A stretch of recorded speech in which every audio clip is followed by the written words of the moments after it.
Welcome students.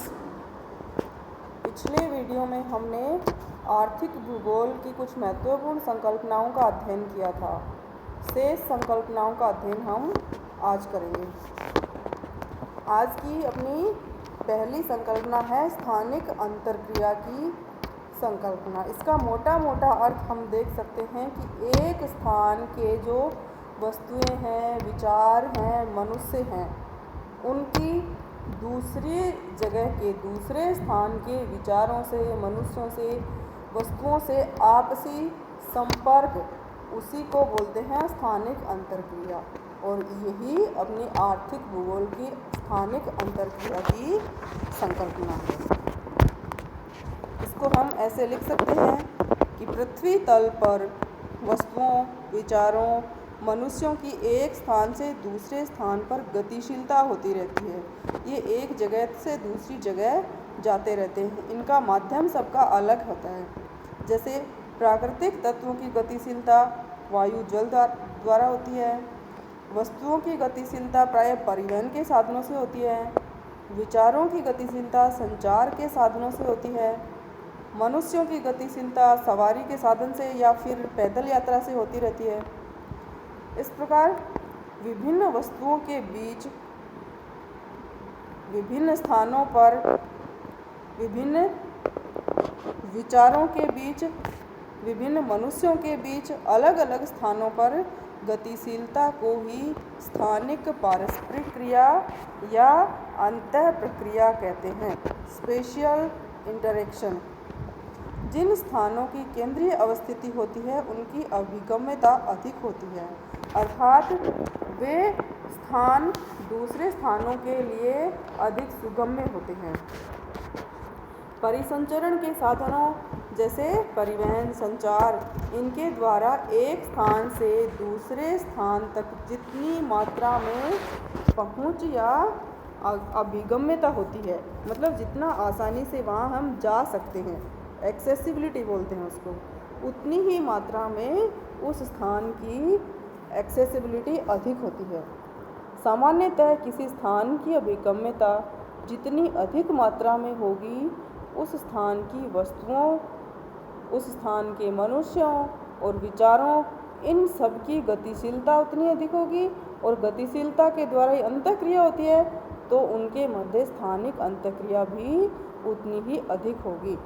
अतः मानवीय क्रियाकलाप इसी गतिशीलता से विकसित होते हैं। सैद्धांतिक आर्थिक भूगोल की ये एक आधारभूत संकल्पना है। क्या? स्थानिक अंतरक्रिया की संकल्पना। अगली अपनी संकल्पना है आर्थिक भूगोल की समय एवं क्षेत्रफल संकल्पना। इस संकल्पना का अर्थ क्या है? आर्थिक क्रियाएं एक समय से दूसरे समय में भिन्न होती हैं। एक किसी जगह का विकास समय के साथ अधिक होता जाता है। जैसे एक नगर है, वो धीरे धीरे अपने आसपास वाले गांवों को भी अपने में शामिल करता जाता है। उसका समय के साथ उसका विकास होता गया और उसका क्षेत्रफल भी समय के साथ बढ़ता गया। तो इस प्रकार आर्थिक भूगोल की ये समय और क्षेत्रफल की संकल्पना कहलाती है। फिर है अगली संकल्पना अपनी भौगोलिक क्षेत्र एवं उसकी माप की संकल्पना। अब भौगोलिक क्षेत्र अपन जानते हैं, पृथ्वी के ऊपर जो अपन देखते हैं भौगोलिक क्षेत्रफल। अब आर्थिक भूगोल में उसका कौन सा माप, उसका कौन सा तत्व, कौन सा अवयव ज़्यादा इम्पोर्टेंट होता है, ये हम देखते हैं इसमें भौगोलिक क्षेत्र या उसकी माप की संकल्पना। कि आर्थिक भूगोल में हम देखते हैं कि सामान्यतः पृथ्वी तल या भूतल पर किसी स्थान की ज्यामितीय अवस्थिति अक्षांश और देशांतरों द्वारा बताई जाती है। हम बता सकते हैं कि ये शहर इस अक्षांश और इस देशांतर पर स्थित है।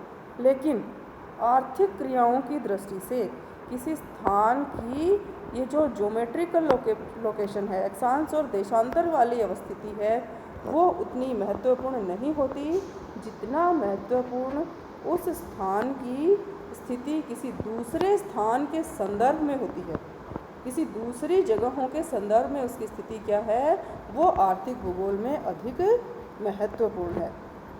सॉरी, जैसे एक किसान है, वो अपना खेत अक्षांश और देशांतर की सहायता से बता सकता है कि मेरा खेत इस अक्षांश और इस देशांतर पर है, लेकिन इसके लिए उसका कोई ज़्यादा महत्व नहीं है। उसके लिए किस चीज़ का महत्व है कि उसका जो खेत है वो बाज़ार से, उसके रहने वाले स्थान से, जहाँ वो रहता है वहाँ से, और सड़क से, इन सब से कितनी दूर है, ये सब चीज़ें उसके लिए ज़्यादा महत्वपूर्ण हैं। अतः आर्थिक भूगोल से दूरी क्रियात्मक या क्रियाशील क्षेत्र के रूप में जानी जाती है। दूरी और क्षेत्र यदि समय और मूल्य मतलब लागत के द्वारा नापे जाएं तो उसे क्रियात्मक क्षेत्र कहते हैं। जैसे नई दिल्ली की भौगोलिक स्थिति अक्षांश और देशांतर की अपेक्षा उसकी मुंबई, कोलकाता, चेन्नई, इनके संदर्भ में उनकी स्थिति जानना आर्थिक भूगोल में अधिक महत्वपूर्ण है कि वह मुंबई से कितनी दूर है, कलकत्ता से कितनी दूर है, कौन कौन से वहाँ जाने आने के साधन हैं, किन और साधनों से वहाँ संपर्क स्थापित किया जा सकता है। ये सब चीज़ें अधिक महत्वपूर्ण है किसमें, आर्थिक भूगोल में। आर्थिक भूगोल में विभिन्न क्षेत्रों के मध्य की जो वास्तविक दूरी है उसकी अपेक्षा उस दूरी में लगने वाला समय और मूल्य अधिक महत्वपूर्ण होते हैं। जैसे दिल्ली से कोई गांव 10 किलोमीटर दूर है, लेकिन वहां जाने का कोई साधन नहीं है। एक दूसरा शहर है जो वहां से 20 किलोमीटर है, लेकिन वहां जाने की हर 10 मिनट 20 मिनट में बस है। तो दिल्ली के लिए कौन सा गांव ज़्यादा महत्वपूर्ण होगा, जो भौगोलिक रूप से दूर है, जो 20 किलोमीटर है, लेकिन वहाँ आने जाने के या परिवहन के संपर्क के अधिक साधन हैं। क्यों? क्योंकि विभिन्न क्रियाकलाप इन्हीं समय और मूल्य इन्हीं के ऊपर निर्भर करते हैं। अतः इस संकल्पना में विभिन्न स्थानों की वास्तविक दूरी की अपेक्षा क्रियात्मक क्षेत्र कौन कौन से, समय क्षेत्र, लागत, कार्य या से संबंधित होते हैं। और संक्षेप में क्या कह सकते हैं अपन कि क्रियात्मक क्षेत्र वास्तविक क्षेत्र से भिन्न होता है। क्रियात्मक क्षेत्र आर्थिक भूगोल का क्रियात्मक क्षेत्र है, वो उसके कारण क्षेत्रीय विकृतियाँ और व्यतिक्रम हो जाता है। वर्तमान समय में अब ये जो अपन ने पढ़े हैं 7 आर्थिक भूगोल की आधारभूत संकल्पनाएं हैं, इनका उपयोग भौगोलिक अध्ययन को अधिकतम सूक्ष्म और विश्लेषणात्मक बनाने हेतु सैद्धांतिक पद्धति के साथ ही विवरणात्मक पद्धति में भी किया जा सकता है और किया जा रहा है और बहुत दिनों तक किया भी जाएगा। Okay, thank you.